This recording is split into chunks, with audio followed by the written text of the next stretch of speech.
교회론 11번째 시간입니다. 교회의 사명, 마태복음 18장 1절에서 14절을 가지고 오늘 생각해 보고자 합니다. 교회의 사명은 무엇인가를 조명해 보려고 하는데, 교회의 사명 중에 어린이에 관하여 중요하게 생각하고 알아야 하겠습니다. 5월 5일 하게 되면 누구나 잘 알고 있는 어린이날입니다. 이 날은 1922년 방정환 선생님이 어린이날로 정하고 시작하였습니다. 그러나 일제 탄압으로 수년 내로 취소당하였습니다.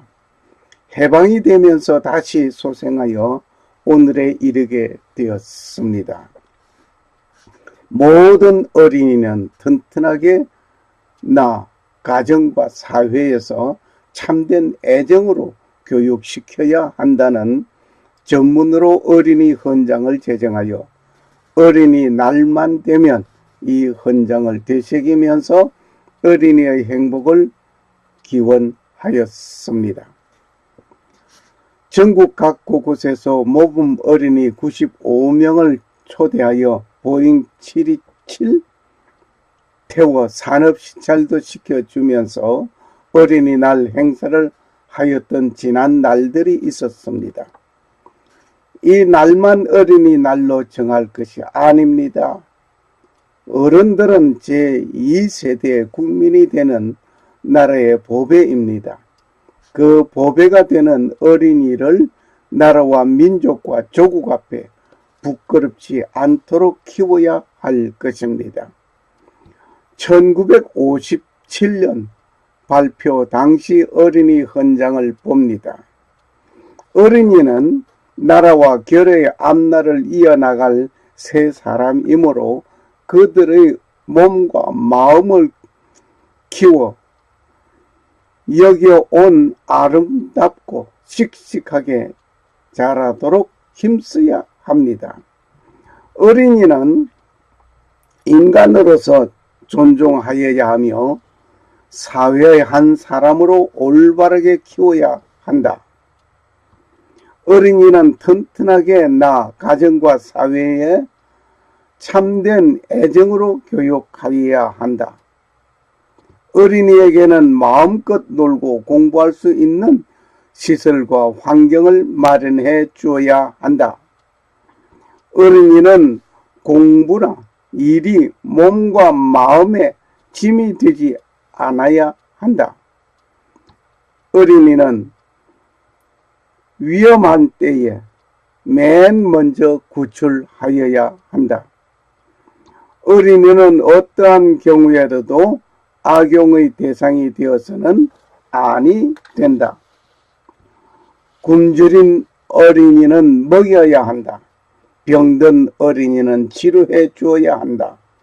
신체와 정신의 결함이 있는 어린이는 도와주어야 한다.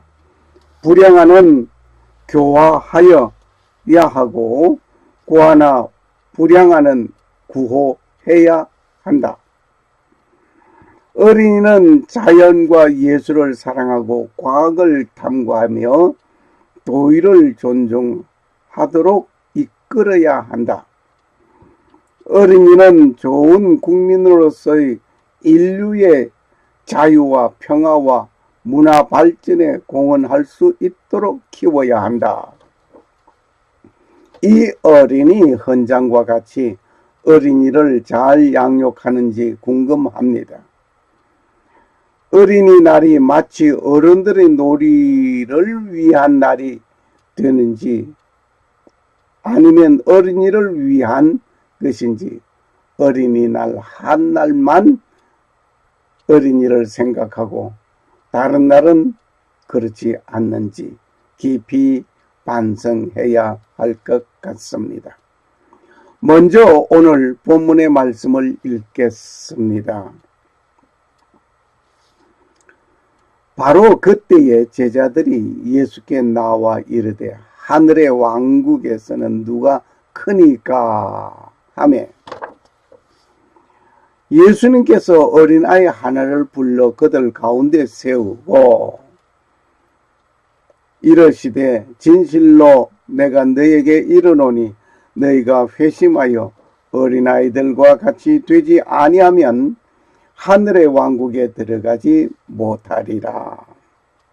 그러므로 누구든지 이 어린아이처럼 자기를 낮추는 자 곧 그가 하늘의 왕국에서 가장 큰 자니라. 또 누구든지 내 이름으로 이런 어린아이 하나를 받아들이는 자는 나를 받아들이느니라. 그러나 누구든지 나를 믿는 이 작은 자들 중에 하나를 실족하게 하면 차라리 연자 맷돌을 목에 매달고 바다 깊은 곳에 빠뜨리는 것이 그에게 나으니라. 실족하게 하는 일들로 인하여 세상에 화가 있으리로다. 실족해 하는 일들이 반드시 일어날 것이로되 실족하게 하는 일을 일으키는 그 사람에게는 화가 있으리로다. 그러므로 만일 네 손이나 네 발이 너를 실족하게 하거든 그들을 찍어 내버려라. 네가 절뚝발이나 불구가 된 채 생명에 들어가는 것이 두 손과 두 발을 가지고 영존하는 불 속에 던져지는 것보다 나으니라. 만일 네 눈이 실족하게 하거든 그를 빼어 내게서 내버리라. 네가 한 눈으로 생명에 들어가는 것이 두 눈을 가지고 지옥불에 던져지는 것보다 네게 더 나으니라. 너희는 이 작은 자들 중에 하나라도 없인 여기지 않도록 조심하라. 내가 너희에게 이르노니 하늘에서 그들의 천사들이 하늘에 계신 네 아버지 얼굴을 항상 바라보느니라. 사람의 아들, 예수님을 지칭하는 것입니다. 사람의 아들은 잃어버린 것을 구하려고 왔느니라. 예수님께서 오신 목적을 말씀하신 것입니다.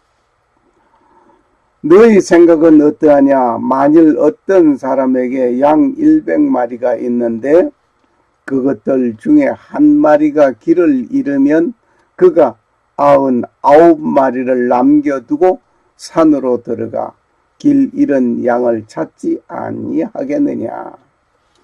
진실로 내가 너에게 이르노니 그가 만일 그것을 찾으면 길을 잃지 않은 99마리보다 그 양으로 인하여 더 기뻐하리라. 이와 같이 이 작은 자들 중에 하나라도 멸망하는 것은 하늘에 계신 너희 아버지의 뜻이 아니니라. 마태복음 18장 1절에서 14절 말씀. 아버지의 뜻은 뭔가 하니 내 아버지의 뜻은 아들을 보고 믿는 자마다 영생을 얻는 이것이니 마지막 날에 내가 이를 다시 살리리라. 아버지의 뜻은 보내신 자를 믿고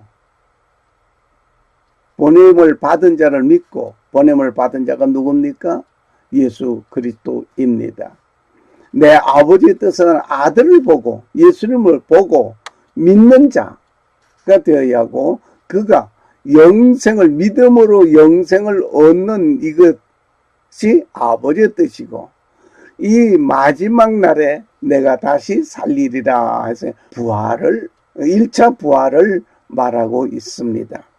주님 오실 때 첫째 부활에 참여하는 자가 되어지는 것입니다. 이것이 아버지의 뜻이라 말입니다.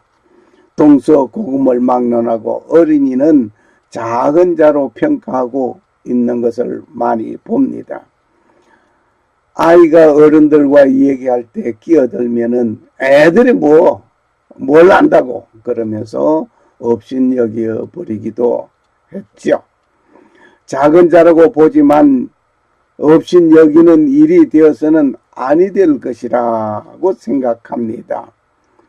오늘 성경에 예수님은 어린이를 보신 눈이 있습니다. 예수님께서는 다음과 같이 말씀하셨습니다. 어린이들이 내게 오는 것을 용납하고 금하지 말라고 하셨습니다. 하나님께서는 어린 아이와 젖먹이들의 입에서 나오는 찬미를 온전케 하셨습니다. 어린이들의 찬미를 금하면 돌들이 소리를 지를 것이라고 예수님께서 말씀하셨습니다.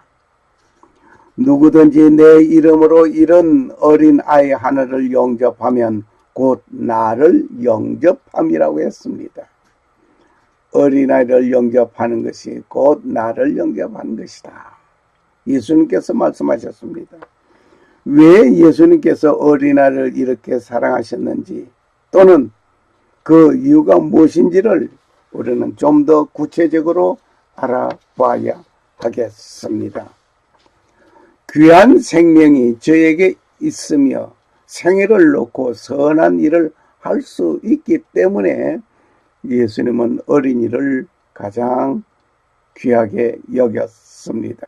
마태복음 10장 42절에 보면 어린 소자 하나에게 냉수 한 그릇 주는 자도 결탄코 상을 잃지 않으리라고 했습니다. 누가복음 23장 27절 28절에 예루살렘아 예루살렘아 나를 위해 울지 말고 내 자녀를 위해 울라고 했습니다. 요나서 4장 1절에 보면 오른손과 왼손을 분간하지 못하는 자가 12만 명이 넘고 또 많은 가축이 있는 저 큰 도시 니느웨를 내가 아껴야 하지 않겠느냐 하나님께서 말씀하셨습니다. 하나님께서는 생명의 중요함을 말씀하신 것이었습니다. 어린아이의 생명도 중요했기 때문이었습니다. 어린이를 실족해 하면 형벌을 받기 때문입니다. 어린이를 실족해 하면 형벌을 받는다. 마태복음 18장 6절에 보니까 누구든지 나를 믿는 이 소자 중 하나를 실족해 하면 차라리 연자 맷돌을 그 목에 달리고 깊은 바다에 빠뜨리우는 것이 나으니라고 했습니다. 예수님께서 어린 소자 중 하나를 실족해 하면 실족시키는 것보다 차라리 연자 맷돌을 그 목에 달아서 수장시키는 것이 낫다 이거예요.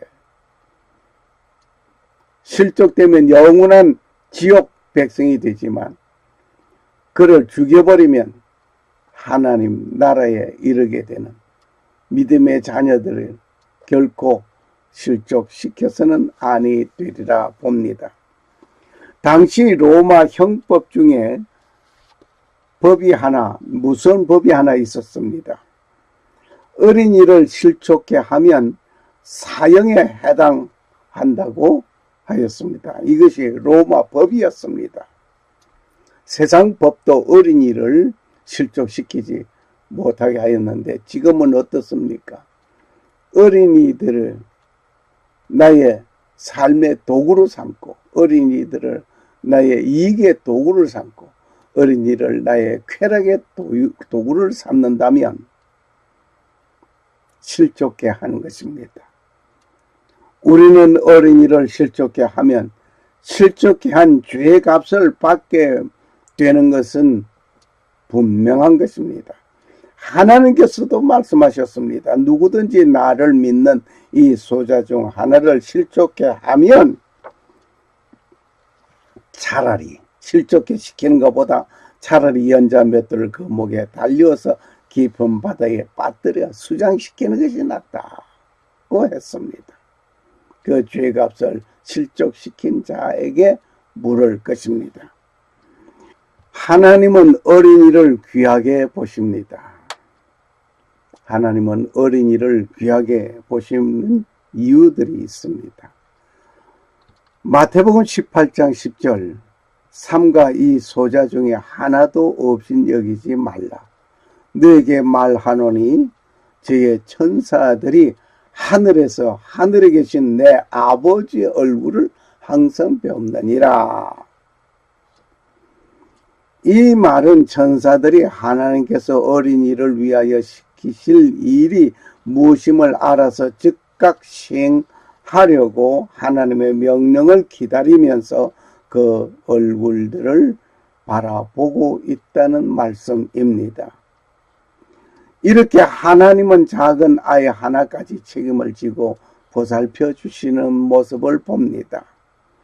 많은 사람이 있어야 하는 일에 치중하지 아니하고 한 영혼의 삶을 중요하게 여기시는 하나님이심을 우리는 여기서 깨닫게 됩니다.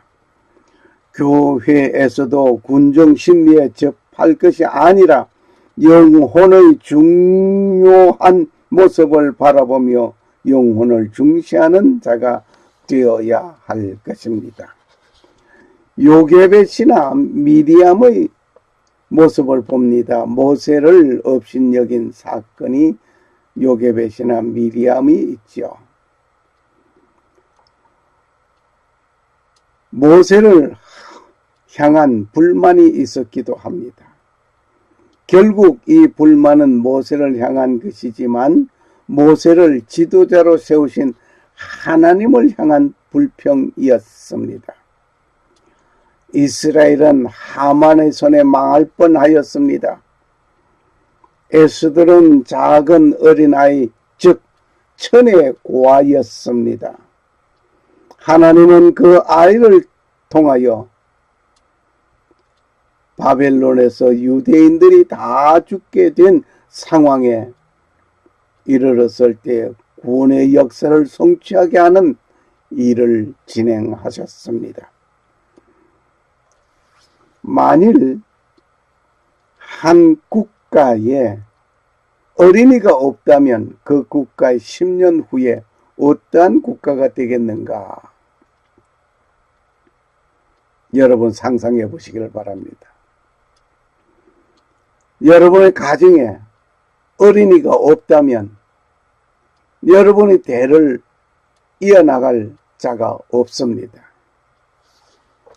한 국가에 어린이가 없다면 그 국가는 생존할 수 없습니다.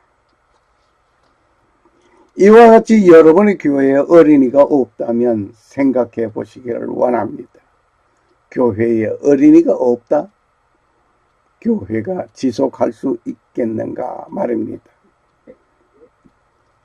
여러분이 주일학교 신앙지도 교육에 등한히 여긴다면 어떠한 결과가 오겠는지를 여러분이 상상해 보시기를 바랍니다.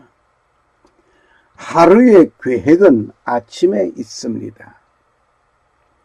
하루의 계획은 아침에 일어나고 한 해의 계획은 봄철에 있습니다.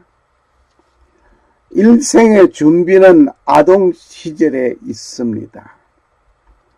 국가 발전에는 아동 교육에 있습니다. 교회의 영원한 발전은 어린이에게 신앙 지도 교육에 있습니다. 천리길도 한 걸음부터라고 합니다. 100년 대계를 내다본 우리는 이제 한 걸음부터 시작해야 할 것입니다.